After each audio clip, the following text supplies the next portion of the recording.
والسلام على رسوله الكريم وعلى آله وصحبه وأهل بيته أجمعين। বাংলাদেশ জামাত ইসলামী রাজশাহী জেলা এবং মহানগরী কর্তৃক আয়োজিত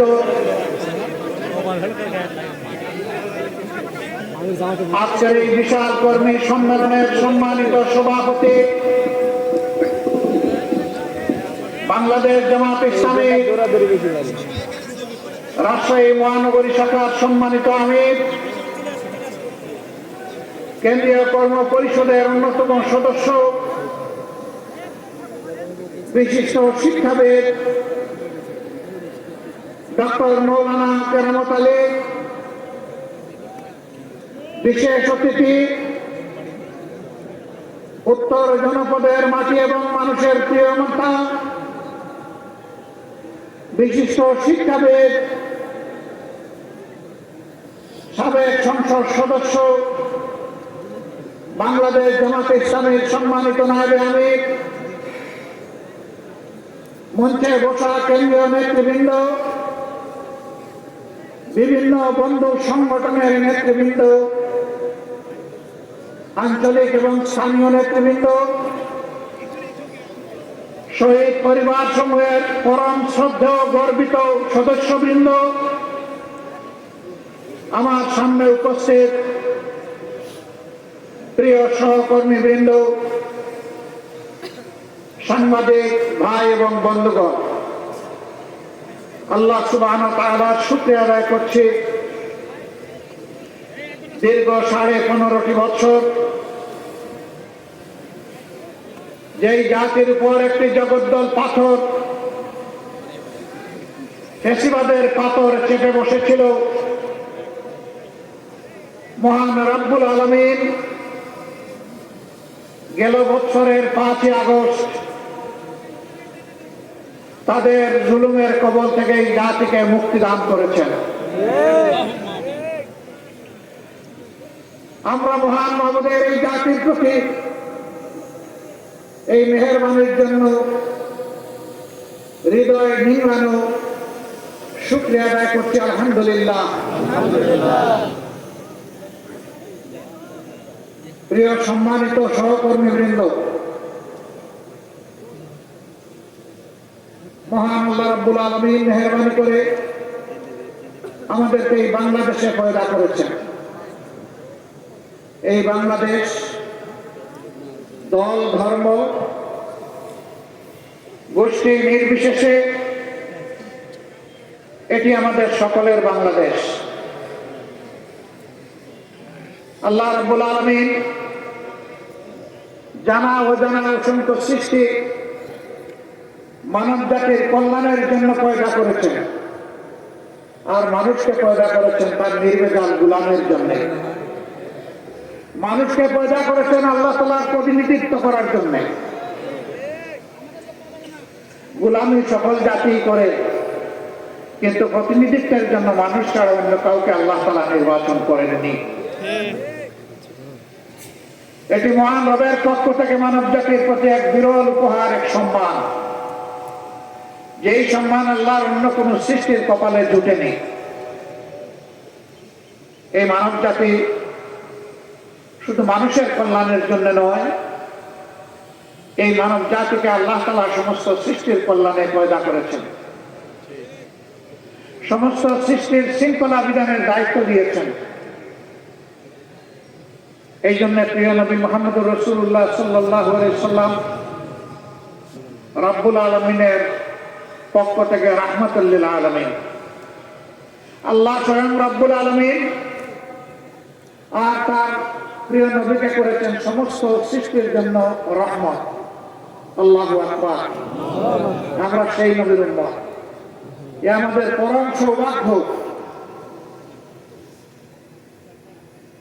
যতদিন পর্যন্ত এই উম্মত এবং বিশ্ববাসী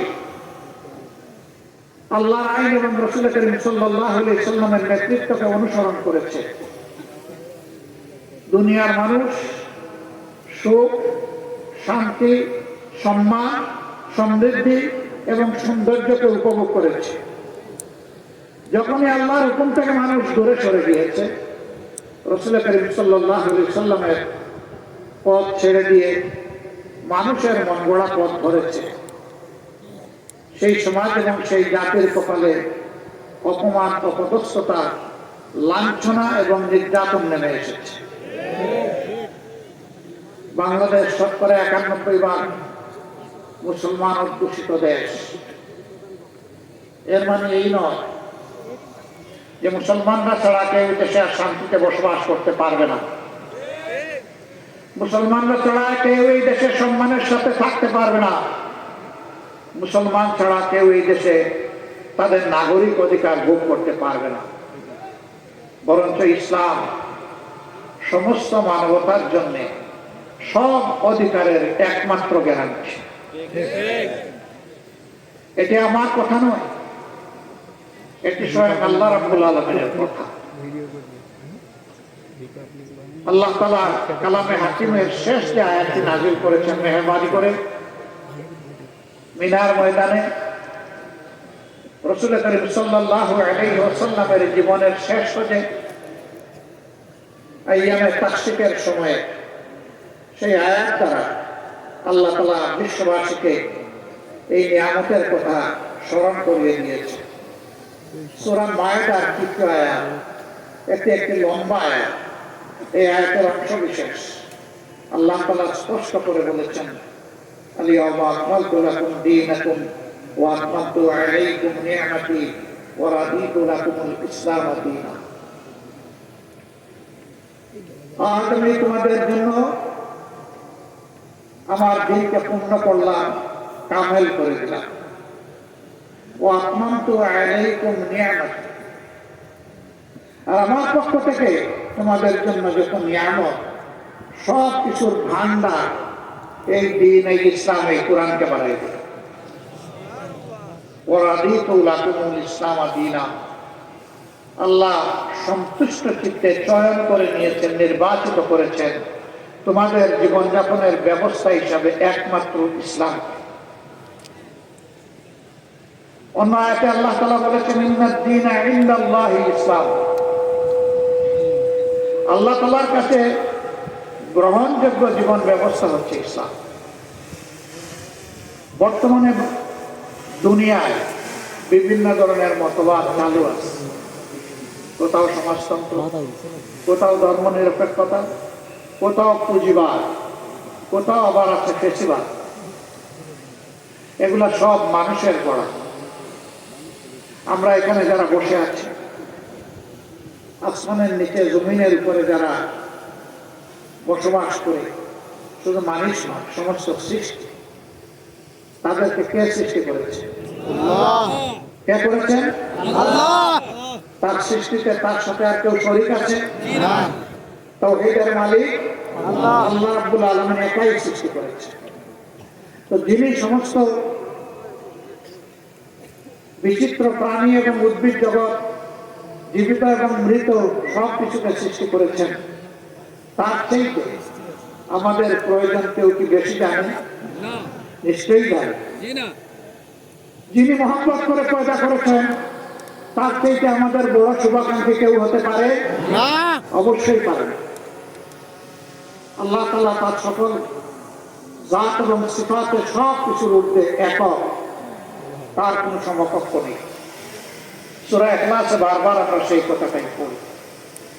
তার জাত এবং সিফাতের সাক্ষ্য দিই, এমনকি তার কোনো বংশধরও আলাদা নেই। সকলেই তার গোলাম, সকলেই তার বিনীত প্রজা। আল্লাহ তাআলার উলুহিয়তে, রুবুবিয়তে, আল্লাহ তাআলার কুদরতে কারো সামান্যতম কোনো অংশীদারিত্ব নেই। বাংলাদেশ জামাতে ইসলামী সেই আল্লাহকেই একমাত্র মালিক হিসাবে কবুল করেছে। আমাদের অপরাধ, আমরা কেন বললাম যে সমস্ত ক্ষমতার মালিক একমাত্র আল্লাহ তাআলা, সার্বভৌমত্বের একমাত্র অধিকারী আল্লাহ? বিগত সরকার এই অপরাধে নির্বাচন কমিশন থেকে আমাদের নিবন্ধন কেড়ে নিয়েছে। তারা আল্লাহর সার্বভৌমত্ব মানে না, তারা মনে করেছিল নিজেই সার্বভৌম। সার্বভৌম মানে সর্বময় ক্ষমতার মালিক। তো এত ক্ষমতার মালিক তো দেশ থেকে পালালেন কেন? সেই ক্ষমতার দাপটে কিয়ামত পর্যন্ত টিকে থাকার চেষ্টা করতেন। অতএব আপনাদের কল্যাণ, আপনাদের পরাজয় এটা প্রমাণ করেছে সর্বময় ক্ষমতার মালিক একমাত্র আল্লাহ রাব্বুল আলামিন। এও আমার কথা নয়, এটাও আল্লাহ তাআলার কথা। ক্ষমতা দেওয়ারও মালিক আল্লাহ, নেওয়ারও মালিক আল্লাহ। ইজ্জত দেওয়ারও মালিক আল্লাহ, আবার ইজ্জত কেড়ে নেওয়ার মালিক আল্লাহ। আল্লাহ তাআলার ভাষায় কুলিল্লাহুম্মা মালিকাল মুলকি তুতিল মুলকা মান তাশা ওয়া তানজিউল মুলকা মিম্মান তাশা ওয়া তুইজ্জু মান তাশা ওয়া তুযিল্লু মান তাশা বিয়াদিকাল খায়র ইন্নাকা আলা কুল্লি শাইইন কাদির। আল্লাহু আকবার। সমস্ত মুলকিয়ত বাদশাহের মালিক কে? আল্লাহ। সে মহান আল্লাহ বলছেন, দুনিয়ার বিভিন্ন অংশে খণ্ডে জায়গায় আমি ছোট ছোট এখতিয়ার দিয়ে থাকি, ছোট ছোট মুলকিয়ত দিয়ে থাকি, যেন মানুষ সেখানে মানুষের উপর ইনসাফ কায়েম করে। আল্লাহু ইয়া'মুরুকুম বিল আদলি ওয়াল ইহসান। আল্লাহ তোমাদেরকে নির্দেশ দিচ্ছেন তোমরা যেন ন্যায় বিচার প্রতিষ্ঠা করো, আর মানুষের প্রতি তোমরা যেন সম্মান দেখাও, ইহসান করো। এটা আল্লাহর হুকুম। যারা ন্যায় বিচারের উপরে থাকবে, মানুষকে সম্মান করবে, মানুষকে মানুষ হিসাবে গণ্য করবে, আল্লাহ তাদের ইজ্জত বাড়ায় দেবে। আর যারা সমাজের জুলুম এবং অবিচারের প্রচলন করবে, মানুষকে বেইজ্জত করবে, বিশেষ করে সম্মানিত মানুষকে অপমান করবে, আল্লাহ তাদের সম্মান এবং রাজত্ব দুটাই কেড়ে। আল্লাহ বলছেন, ক্ষমতা আমি দেই, ক্ষমতা আমি কেড়ে নেই, ইজ্জত আমি দেই, ইজ্জত আমি কেড়ে নেই, এবং সকল ব্যাপারে ইন্নাকা আলা কুল্লি শাইইন কাদির। তোমাদের জন্য আল্লাহই হচ্ছেন সমস্ত ক্ষমতার মালিক। কুদরত তার হাতে, শক্তি তার হাতে। আমরা আল্লাহর শক্তিতে বলিয়ান একটি জাতি গঠন করতে চাই ইনশাআল্লাহ। যেই জাতি আল্লাহ তাআলার শক্তির আলোকে আলোকিত হবে, সেই জাতি হবে সাহসী জাতি, বীরের জাতি। সেই জাতি আল্লাহ ছাড়া আর কারো কাছে মাথা নত করবে না। আলহামদুলিল্লাহ, মুমিনরা দুনিয়ায় কোথাও আল্লাহ ছাড়া কারো কাছে মাথা নত করে নাই। এই করেনি বলি গত 15.5 বছর বিশেষ করে আলিম উলামা, মুমিন মুমিনা, কুফাস, আইতাম, এদের উপর বিগত সরকার তাণ্ডব চালিয়েছে। শুধু জামাতে ইসলামী না, হ্যাঁ, জামাতে ইসলামের 2 জন আমির সহ, 1 জন সেক্রেটারি জেনারেল সহ, 3 জন নায়েবে আমির সহ, 2 জন অ্যাসিস্ট্যান্ট সেক্রেটারি জেনারেল এবং 1 জন নির্বাহী পরিষদ সদস্য সহ 11 জন দায়িত্বশীল নেতাকে আমাদের বুক থেকে কেড়ে নিয়েছে।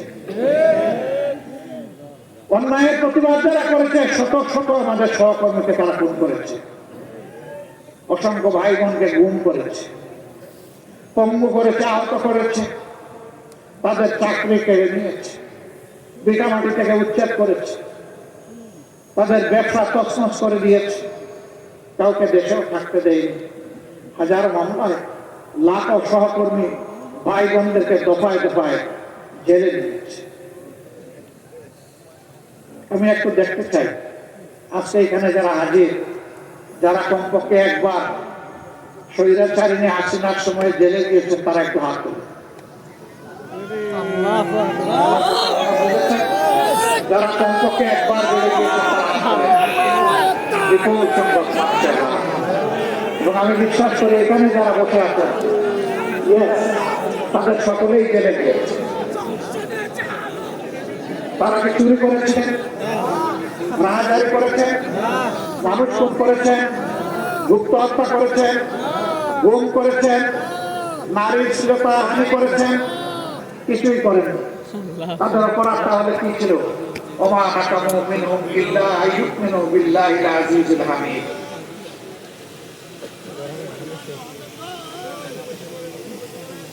তাওহীদবাদী একদল মানুষ আরবের নাজরানের ছিল,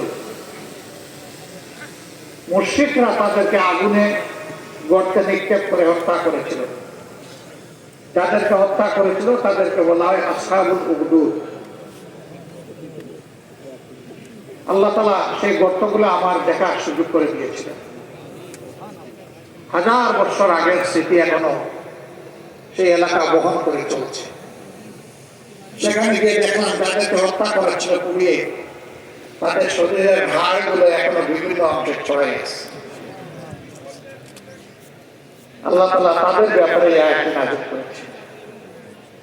স্বৈরশাসক তাদেরকে বলেছিল এক আল্লাহ মানলে চলবে না, অমুককে অমুককে আল্লাহ মানতে হবে, ইলা মানতে হবে। তারা বলেছিল না, আমরা আল্লাহ এবং ইলা একজনই মানব, দ্বিতীয় কাউকে স্বীকার করবো না। এই জন্যই তাদের উপরে ঝাল মিটিয়েছিল। যারা মিটিয়েছিল ইতিহাসে তারা নিশ্চিহ্ন হয়ে গিয়েছে, অপদস্থ হয়ে। যাদেরকে আগুনে ফেলে হত্যা করেছিল আল্লাহ তাদেরকে কবুল করেছেন শহীদ হিসাবে। বাংলাদেশেও যাদেরকে খুন করা হয়েছে শুধু আল্লাহর জন্য, আল্লাহর দিনের জন্য, হক কথা বলার জন্য, মানুষের কল্যাণে কাজ করার জন্য, মহান মওলার দরবারে আরজ হে রব্বুল আলামিন তুমি তাদেরকে মর্যাদাবান শহীদ হিসাবে কবুল করো। আল্লাহুম্মা আমিন। অনেকে জিন্দা শহীদ হয়ে আছে, হাত পা টুকরা টুকরা, দুটি নয়ন নষ্ট করে দিয়েছে, একটা চোখ ক্ষতিগ্রস্ত হয়েছে। আমাদের নেতৃবৃন্দকে ফাঁসির রশিতে ঝুলানো হয়েছে, বাকিদেরকে মৃত্যুর দিকে ফেলে দেওয়া হয়েছে। আমরা এতে ব্যতীত নই। আমরা আল্লাহর দরবারে শুকর গুজার করি যদি আমাদের বাগানের এই শ্রেষ্ঠ ফুলগুলাকে আল্লাহ তাআলা শহীদ হিসাবে কবুল করেন। হে আল্লাহ, তুমি তোমার জান্নাতের বাগানের ফুল হিসাবে এগুলোকে কবুল করো। শুধু জামাতে ইসলামী নয়, ইসলামের জন্য, মানবতার জন্য যারাই জীবন দিয়েছেন আল্লাহ যেন তাদের সকলকে শহীদ হিসাবে কবুল করেন। আর আহত হয়ে, পঙ্গু হয়ে এই কষ্টের জীবন নিয়ে যারা বেঁচে আছেন, মহান রবের দরবারে আরজ করি রব্বুল আলামিন তোমার কুদরতের প্রশান্তির হাতটা তাদের সিনার উপরে বুলাইয়া দাও, তাদেরকে সবরে জামিলা থাকে। সর্বশেষ 15.5 বছর একটানা খুন গুমের সংস্কৃতি চালিয়ে ওদের পিপাসা নিবারণ হয়।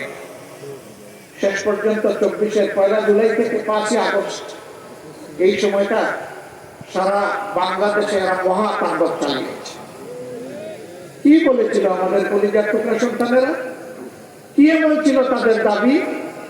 তারা তো কারো গদি নিয়ে কান দেয়নি, তারা তাদের একটা ন্যায্য ছোট্ট দাবি দিয়ে রাস্তায় নেমেছিল। তারা বলেছিল কোটা রাখে, কিন্তু সেটাকে যুক্তিসঙ্গত করে সংস্কার করে। সহ্য করল না, তাদের বিরুদ্ধে গুন্ডা বাহিনী, মুগর বাহিনীকে লেলিয়ে দিল। এই মুগর বাহিনী বিশ্ববিদ্যালয়গুলোতে ঢুকে ছেলেদেরকে তো পিটালই, আমাদের কলিজার টুকরা মেয়েগুলোকে পিটাল।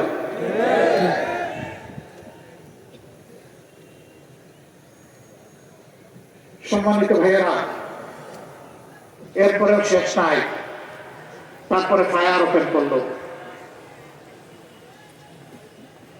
যাদের পর গুলি করা হলো এরা যেন মানুষ নয়, এরা যেন বন জঙ্গলের পশু, পশু শিকার করে গুস্ত খাবে, এরকম মানসিকতা।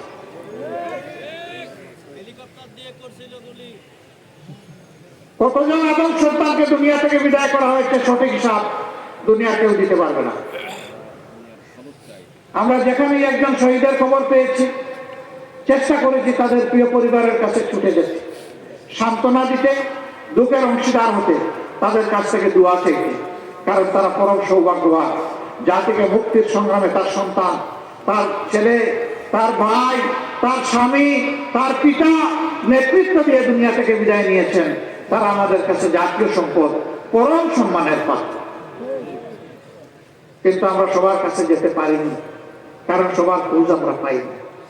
আপনারা দেখেছেন আন্দোলনের শেষ দিনগুলোতে ইন্টারনেট বন্ধ করে দিয়ে সব কিছু অন্ধকারে রেখে অনেক লাশ গুম করা হয়েছে। স্তূপে স্তূপে লাশ, ট্রাকের পর ছুড়ে মারা হয়েছে, তারপরে পেট্রোল ছিটিয়ে আগুন দিয়ে লাশগুলোকে ছাই বানাই ফেলা হয়েছে। এখনো বহু জায়গায় যায়, কাঁদো কাঁদো চোখ নিয়ে, চোখের ফুটা ফুটা পানি নিয়ে অনেকে হাজির হয়ে বলে, বাবা আমার সন্তানটার কোনো খবর পেল, অন্তত তার খবরের খবরটা পেলে মনে একটু সান্ত্বনা পেত যে আমার সন্তানটা অন্য জায়গায় ঘুরে আছে। আপনারা কি কোনো খবর জানেন? বলুন এই মানুষগুলোকে কি সান্ত্বনা আমরা দিতে পারি? আমাদের কাছে সান্ত্বনা দেওয়ার মতো কোনো ভাষা থাকে না। আমরা সব ভাষা হারিয়ে ফেলি, তাদের সাথে আমাদের চোখ থেকে তখন পানি ঝরে। আপনাদের এই শহরেরই গুড়িপাড়ার একটা ছেলে, ওর নাম মিনারুল, গরিব পরিবারের সন্তান, বয়স কত হবে, 20-22। নারায়ণগঞ্জের একটা গার্মেন্টসে চাকরি করত। তার দুটো ভাই কষ্ট করে রিক্সা চালিয়ে সংসার চালায়। এই ছেলেটা আন্দোলনের সময় বাড়িতে এসেছে, সে রাস্তায় নেমেছিল আন্দোলনকারী মানুষগুলোকে একটু পানি পান করাবে। কঠিন গরমের সময় একদিকে আগুন পোড়া বুলেট আসতেছে, আরেকদিকে সূর্যের তাপ, হাতে কলসি নিয়ে গ্লাস নিয়ে গিয়েছিল মানুষকে পানি। যখন কলসির পানি শেষ হয়ে গেল, কলসি ফেলে দিয়ে সেও আন্দোলনের শরীর হয়ে জালিমের বুলেট এসে থাকে এপুড়ো বুলে করে দুনিয়াতে নিয়ে গেল। রাজশাহীতে এসেছিলাম তার পরিবারকে দেখতে, সেখানে গেলাম। তার মা, তার ভাইয়েরা এবং শহীদের স্ত্রী, তারা অত্যন্ত গুছিয়ে শালীনভাবেই আমাদের সামনে আসলেন। একে একে সবাইকে জিজ্ঞেস করলাম, কেউ কথা বলতে পারছে না, শুধুই কাঁদে। এই যুবতী মেয়েটাকে যখন জিজ্ঞেস করলাম, মারে তুমি কেমন আছো, মেয়েটি জবাব দিলে, আলহামদুলিল্লাহ ভালো আছে। কিন্তু এই কিন্তু বলে কথা তার বন্ধ হয়ে গেল, আর কিছু বলতে পারে না। বেশ কিছুক্ষণ পরে আবার জবান ফুটিয়ে কেঁদে কেঁদে বলল, আমি তো 6 মাসের অন্তঃসত্ত্বা, আমার গর্বের সন্তানের কি হতো। ও যখন দুনিয়া আসবে, মুখে যখন কথা তখন বাবা ডাকবে কার। সম্মানিত ভাইরা, এটাকে কি সান্ত্বনা দেওয়া যায় বলুন? তার প্রথম প্রশ্নের জবাব এইভাবে দেওয়ার চেষ্টা করেছি, মা এখন থেকে তুমি এবং তোমার এই পরিবারের লোকগুলো আমাদের পরিবারের সদস্য। তোমার গর্বের সন্তান দুনিয়াতে আসুক সুস্থ হবে, আল্লাহ তোমাকে নেক আওলাদ দান করুন, দোয়া করি।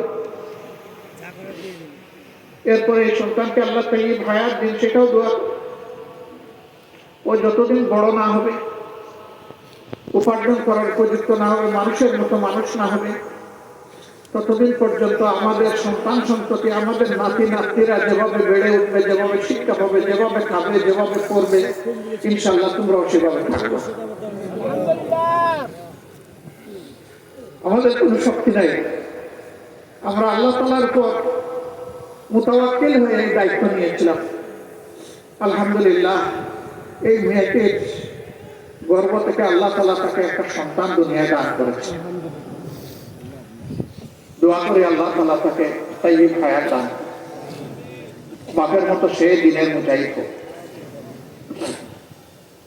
এর জন্মের সম্ভবত 2-2.5 মাস হয়ে গেছে, 4 মাস হয়ে গেছে। আমি এসে দেখতে পারিনি, আজকে যাবো ইনশাআল্লাহ ওকে দেখতে। এটা আমাদের নৈতিক দায়িত্ব। এদের প্রতি এটা কোনো দয়া নয়, অনুকম্পা নয়। যারা রক্ত দিয়ে আজকের এই পরিবেশ আমাদেরকে দিয়ে গিয়েছে, তাদের কাছে আমরা এবং সারা জাতি ঋণী এবং কৃতজ্ঞ। এই ঋণের দায় আমাদেরকে আজীবন পরিশোধ করতে হবে শ্রদ্ধার সাথে। এরকম যত শহীদ বাংলাদেশে আছে আমরা তাদের প্রতি কৃতজ্ঞ, আমরা তাদের কাছে ঋণী। সাংবাদিক বন্ধুরা আমাদেরকে প্রশ্ন করেছেন, আপনাদের দলের কতজন শহীদ হয়েছে? আমি বলেছি, যারা শহীদ হয়েছে আমরা তাদের দলের মানুষ, এবং যারা শহীদ হয়েছে তারা সবাই আমাদের দলের মানুষ। আমরা জামাতে ইসলামী হিসাবে আমাদের দল নয়, আমরা মানব জাতি হিসাবে আমাদের দল এবং মানবতাবাদী হিসাবে আমাদের দল। তাদেরকে কোনো দলীয় পরিচয়ে আমরা সংকীর্ণ পরিসরে নামাতে চাই না। তারা আমাদের জাতীয় সম্পদ, জাতীয় বীর। তাদেরকে মাথার উপরে শ্রদ্ধায় আমরা তুলে রাখতে চাই। তারা তো গেলে আত্মীয় স্বজন একটা সান্ত্বনা পেলে, কিন্তু যারা পঙ্গু হয়ে বেঁচে আছে, সাভারে, মিরপুরে, সিআরপিতে যারা আছে, বিভিন্ন হাসপাতালে যারা আছে, মেরুদণ্ড গুলিবিদ্ধ হয়ে, যাদের কারো দুটি পা, কারো চারটি পা অবশ হয়ে বিছনা থেকে উঠতে পারে না, বসতে পারে না, নিজের হাতে অনেকে তুলে খাবারটা খেতে পারে না। আল্লাহ তাআলা, ও প্রভু, তুমি এই জিন্দা শহীদগুলোকে কবুল করো, এদের জন্য উপকারী বন্ধু তুমি নিয়োগ করে দাও। বাকি জীবন কোনো না কোনো মানুষের উপর তাদের নির্ভর করতে হবে। মানুষের অন্তরে তাদের প্রতি শ্রদ্ধা এবং ভালোবাসা আল্লাহ তুমি পয়দা করে দাও। এরা বন্ধু আমাদের মানবিক জ্ঞান বলে। আল্লাহ তো মুর্দাকেও জিন্দা করতে পারেন, অসুস্থতায় সুস্থতার নিয়ামত দিতে পারেন, কিন্তু আমাদের মানবিক জ্ঞানে বলে এরা আর কখনো জীবনে উঠে বসতে পারবে না, হাঁটতে পারবে। আবার আমাদের কলিজার টুকরা বুকের সন্তান গুলি করে অনেকের দুটা চোখ বন্ধ করে ফেলা হয়েছে। দেখে না, আল্লাহ চোখ দিয়েছিলেন তার সৃষ্টির সৌন্দর্য দেখা এবং তার শুকরিয়া আদায় করেছে, কিন্তু জালিমরা তাদের দুটি চোখ কেড়ে নিয়েছে। এরাও আজীবনের জন্য জীবন্ত লাশ হয়ে গেল, জীবন্ত শহীদ হয়ে গেল। আল্লাহ এদেরও সঙ্গী হোক। আমি হাসপাতালে 8 তারিখেই আগস্ট মাসের ঢাকা বিভিন্ন হাসপাতালে আহত বন্ধুদেরকে দেখতে গিয়েছিলাম। তাদের বেডের পাশে বসে জিজ্ঞেস করেছি, কেমন আছো তুমি? বলে যে আলহামদুলিল্লাহ ভালো আছে। তো রাস বলায় বলে আলহামদুলিল্লাহ ভালো আছে। তোমার এক হাত নেই, এক পা নেই, কারো 2 পা নেই, তুমি ভালো আছো? বলে যে হ্যাঁ আলহামদুলিল্লাহ ভালো আছে। এত কষ্ট নিয়ে ভালো আছো কিভাবে? বলে যে যে কারণে রাস্তায় নেমেছিলাম আমাদের উদ্দেশ্য সফল হয়েছে। কি কারণে রাস্তায় নেমেছি? আমরা স্বাধীনতার জন্য লড়াই করতে নেমেছিলাম, আমরা স্বাধীন হয়েছি। আল্লাহু আকবার। তার হাত নাই, পা নাই, চলে গেছে, চোখ নাই, চলে গেছে, সেদিকে খেয়াল নাই, বলতে যে জাতি স্বাধীন হয়েছে। একটা গোষ্ঠীর, একটা দলে জোর করে চাপানো গোলামি থেকে এই জাতি মুক্তি পেয়েছে। সম্মানিত ভাইয়েরা, বলেছিলাম এ বুকের সোনা, তোমার তো একটা হাত চলে গেল, পা চলে গেল, তুমি তো আর স্বাভাবিক জীবনে আসতে পারবে না। জাতির প্রয়োজনে আগামীতে যদি এমনটি লড়াইয়ের প্রয়োজন হয়, তখন তো আর তোমার পক্ষে কিছু করা সম্ভব হবে না। চিৎকার দিয়ে বলে অবশ্যই হবে। যদি আল্লাহ আমাদেরকে হায়াত দেন অবশ্যই হবে। হাত একটা জাতির জন্য দিয়েছে, প্রয়োজনে আরেকটা হাত হতে বলছে। যে জাতির বীরেরা, সন্তানেরা এইরকম জাতির জন্য, জাতির স্বাধীনতার জন্য, মানবতার জন্য বীরের মতো গর্জন করতে পারে, ইনশাআল্লাহ এই জাতির পর আর কোন ষড়যন্ত্র বাস্তবায়ন হবে না, ইনশাআল্লাহ। প্রিয় ভাইরা, 10 মাসের সন্তান কোলে মা নেমে এসেছিলেন রাস্তায়। ঢাকার রাস্তায় সাংবাদিক বন্ধু প্রশ্ন করেছে, আপনি কি কাজ করেছেন? এই অবুঝ শিশুকে তুলে নিয়ে আপনি রাস্তায় এসেছেন, মুহুর্মুহু গুলি চলতেছে, একের পর এক শহীদ হয়ে যাচ্ছে, পঙ্গু হয়ে যাচ্ছে, রক্তের বন্যায় রাজপথ ভেসে যাচ্ছে, আপনি কেন ওই অবুঝ শিশুকে নিয়ে রাস্তায় নেমে আসলেন? আমার এই মা জবাব দিয়েছিলেন, শিশু এই কুলে যেটা দেখছেন এইটাই আমার একমাত্র শিশু নয়।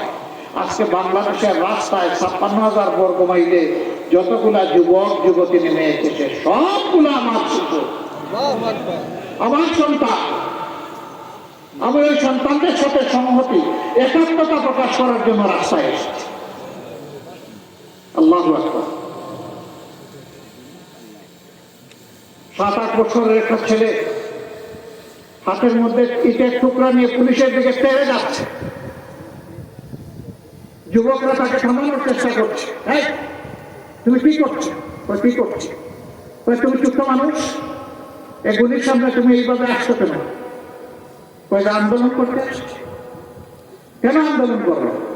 ওরা আমার ভাইকে খুন করেছে, আমি প্রতিশোধ নেব। কে তোমার ভাই? বলে যে আমার ভাই আবু সাইদ। তোমার বাড়ি রংপুর? না, আমার বাড়ি ঢাকায়। তো আবু সাইদ তোমার ভাই হয় কিভাবে? ওই যে জাতির মুক্তির জন্য লড়াই করেছে এবং জীবন দিয়েছে, সেই তো আমার ভাই। এই ছোট্ট শিশুটির মগজের মধ্যে, তার কণ্ঠের মধ্যে এই কথা কে দান করলেন? আল্লাহ রাব্বুল আলামিন। যুবকরা বলতেছে তুমি যাও, আমরা তোমার পক্ষে লড়াই করব। জাতুনি দিয়ে বলতেছে ছাড়েন মিয়া, আপনার আন্দোলন আপনি করেন, আমার আন্দোলন আমাকে করতে দেন। এরপরে ওরা কৌতূহল বশত জিজ্ঞেস করে যে তোমার মা বাবা আছে? আছে। ওই গুলির মুখে তুমি যদি শহীদ হয়ে যাও তাহলে তোমার মা বাবা কাঁদবে না?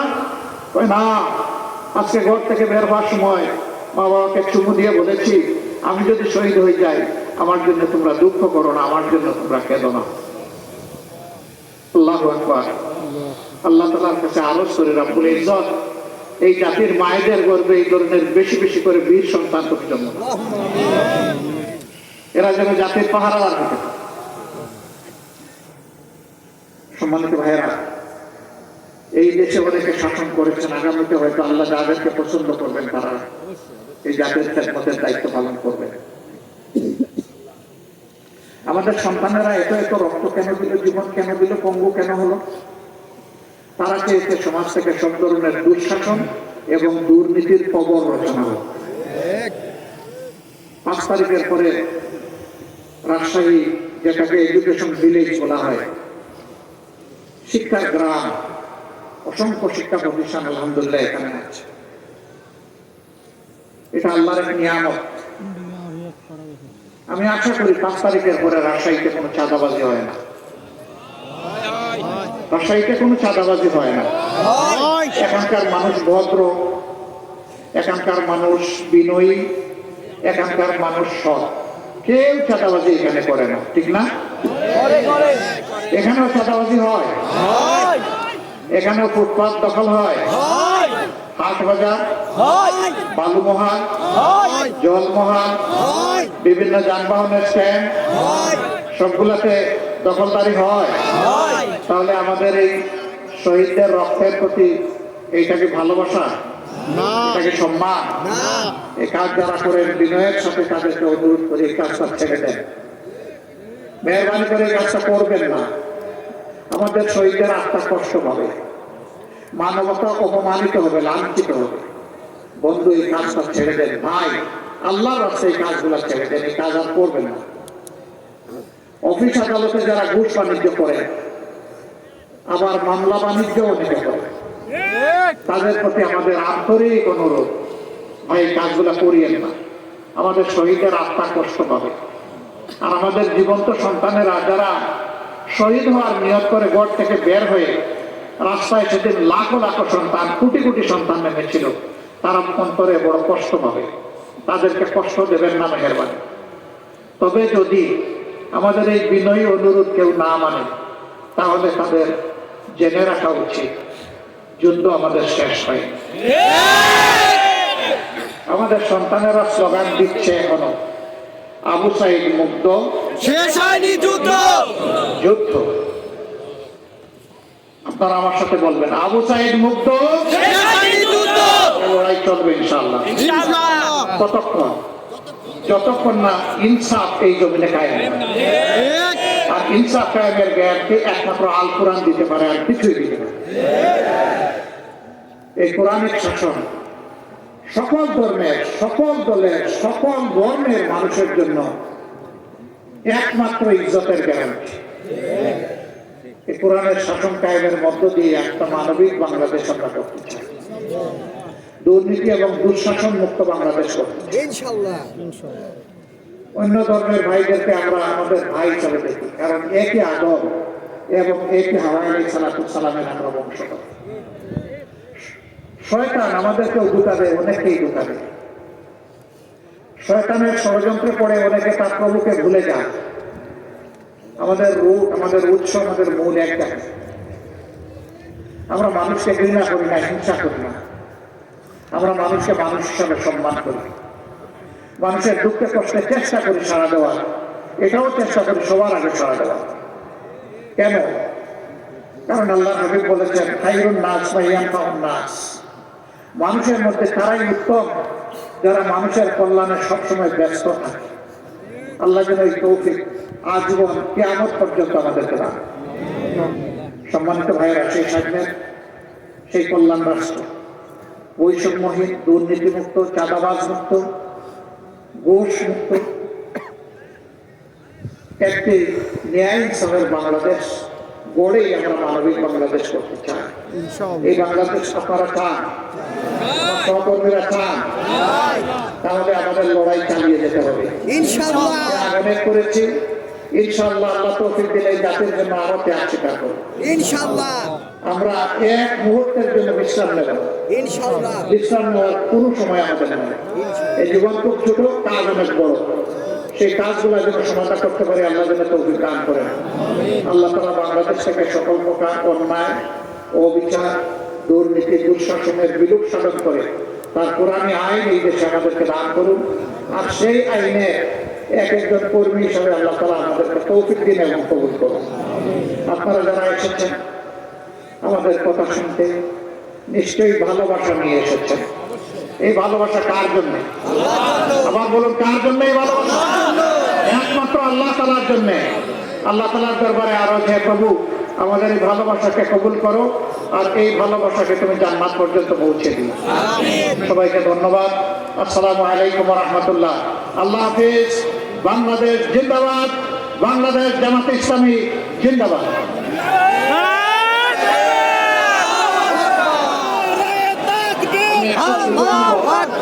সম্মানিত শহীদ পরিবারের সদস্যরা এখানে বসে আছেন, আপনারা মেহরবানি করে এই জায়গাটা ছেড়ে দেবেন এবং শহীদ পরিবারের কাছে আমাকে যাওয়ার জন্য সুযোগ করে দেবেন। আসসালামু আলাইকুম।